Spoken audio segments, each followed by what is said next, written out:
The North American F-107 was North American Aviation's entry in a United States Air Force tactical fighter bomber design competition of the 1950s. The F-107 was based on the F-100 Super Sabre, but included many innovations and radical design features, notably the over-fuselage air intakes. The competition was eventually won by the Republic F-105 Thunder Chief, and most of the F-107 prototypes ended their lives as test aircraft. One is on display at the National Museum of the United States Air Force and a second at Pima Air and Space Museum. Design and development. In June 1953, North American initiated an in-house study of advanced F-100 designs, leading to proposed interceptor, Na 211, F-100 by denoting interceptor, and fighter bomber, Na 212, F-100B, variants. Concentrating on the F-100B, the preliminary engineering and design work focused on a tactical fighter bomber configuration, featuring a recessed weapons bay under the fuselage and provision for 6 hardpoints underneath the wings. Single-point refueling capability was provided while a retractable tailskid was installed. An all-moving vertical fin and an automated flight control system were incorporated which permitted the aircraft to roll at supersonic speeds using spoilers. The flight control system was upgraded by the addition of pitch and yaw dampers. The aircraft's most distinguishing feature is its dorsal-mounted variable area inlet duct, VAID. While the VAID was at the time a system unique to the F-107A, it is now considered to be an early form of variable geometry intake ramp which automatically controlled the amount of air fed to the jet engine. Although the preliminary design of the air intake was originally located in a chin position under the fuselage like the Vought F-8 Crusader, the air intake was eventually mounted in an unconventional position directly above and just behind the cockpit. The VAID system proved to be very efficient and NA used the design concept on their A-5 Vigilante, XB-70 Valkyrie, and XF-108 Rapier designs. The air intake was in the unusual dorsal location as the Air Force had required the carriage of an underbelly semi-conformal nuclear weapon. Some sources claim that the original chin intake caused a shock wave that interfered in launching this weapon, but no such testing was actually carried out. The implications this design choice had for the survivability of the pilot during ejection were troubling. The intake also severely limited rear visibility. Nonetheless, this was not considered terribly important for a tactical fighter-bomber aircraft, and furthermore it was assumed at the time that air combat would be via guided missile exchanges outside visual range. A training version of the F-107 was also planned, with the designation TF-107. The fuselage in front of the cockpit would have been extended, and both cockpits would have been covered by a single large cabin hood. In August 1954, a contract was signed for 3 prototypes along with a pre-production order for 6 additional airframes.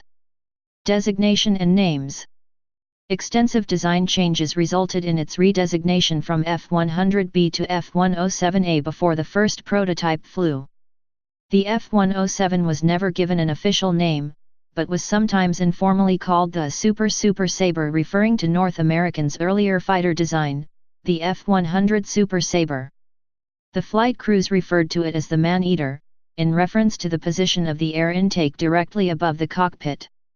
The designation F-107A was the only one assigned to the aircraft, though YF-107A is often used in publications. Operational history. The first F-107A, S/N55-5118, with North American's chief test pilot Bob Baker at the controls, made its initial flight on September 10, 1956, attaining Mach 1.03. Although successfully carrying out its flight, the brake chute did not deploy, which resulted in a hot landing with the nose gear strut breaking. The aircraft first achieved Mach 2 in tests on November 3, 1956.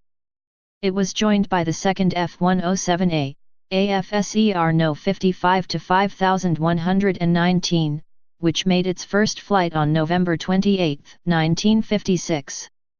It was used for weapons testing with both conventional and atomic bombs.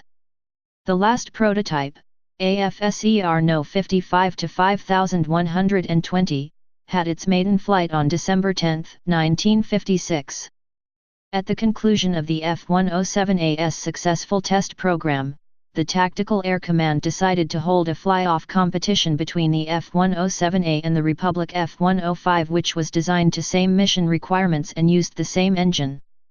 Although the competition was close, the F-105 was selected as the new standard tactical fighter. The three F-107A prototypes were relegated to test flying while the pre-production order was cancelled.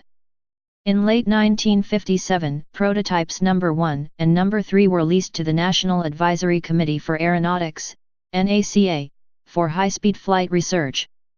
Aircraft number 1 is now in the collection of the Pima Air and Space Museum. In September 1959, with Scott Crossfield at the controls, aircraft number 3 was damaged during an aborted takeoff. The aircraft was not repaired and, ultimately, used for firefighting training and was destroyed in the early 1960s. 55 to 5120 was also noted to be stored in poor condition in the Tallman's collection at Orange County Airport, California in September 1970. Prototype number 2 was never used for testing, and instead flown on November 25, 1957 to the National Museum of the United States Air Force at Wright-Patterson Air Force Base near Dayton, Ohio. This aircraft had not been completed and none of the radio navigation systems had been installed. To fly it to the museum, Major Clyde Good intended to follow an F-100 being delivered the same day. After an en route refueling stop, the two aircraft became separated, and Good was forced to follow roads to the St. Louis area when it turned dark and overcast. The aircraft was not equipped with cockpit or instrument lighting, so Good periodically flicked his Zippo lighter to read the instruments. Guessing a heading, he flew close enough to Dayton to be seen on radar at Wright-Patterson Air Force Base and was talked down to the runway. It was then that Good discovered that the landing lights had not been installed either, but he was able to successfully land the plane while using the Zippo to light the airspeed indicator through the approach. Variants: F-100B. Initial designation for the F-107A. F-107A. TF-107A. Aircraft on display. AFSER No 55 to 5118 Pima Air and Space Museum, adjacent to Davis-Monthan AFB in Tucson, Arizona. AFSER No 55 to 5119 Experimental Aircraft Hangar at the National Museum of the United States Air Force at Wright-Patterson AFB near Dayton, Ohio. It was delivered to the museum in 1957. Specifications: F-107A. General characteristics. Crew, 1. Length, 61 feet 10 in, 18.85 m. Wingspan, 36 feet 7 in, 11.15 m. Height, 19 feet 8 in, 5.89 m. Wing area, 376 feet superscript 2, 35 square meters. Empty weight, 22,696 pounds, 10,295 kilograms. Loaded weight, 39,755 pounds, 18,033 kilograms. Max takeoff weight, 41,537 pounds, 18,841 kilograms. Power plant, 1 times Pratt & Whitney YJ75P9 turbojet, 24,500 lbf, 109 knots. Performance. Maximum speed, Mach 2 plus, 1,295 miles per hour. Range, 2,428 miles, 2,109 nmi, 3,885 kilometers. Service ceiling, 53,200 feet, 16,220 m. Rate of climb, 39,900 feet/min, 203 m/s. Wing loading, 106 lb/foot superscript 2, 516 kg/m superscript 2. Thrust/weight, 0.62. Armament. Guns, 4x 20 mm Pontiac M39 cannon or 1x 20 mm, 6-barrel M61 Vulcan autocannon. Bombs, 10,000 pounds, 4,500 kilograms, on 5 hardpoints, 2 under each wing, 1 semi-recessed ordnance station under fuselage center line. Wide variety of ordnance, including tactical nuclear weapons. Role fighter bomber.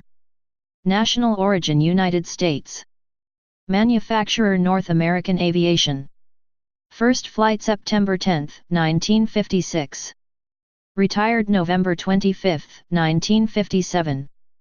Status cancelled. Primary users United States Air Force. NACA. Number built 3. Program cost $105.8 million US. Developed from North American F-100 Super Sabre. Please subscribe and thanks for watching.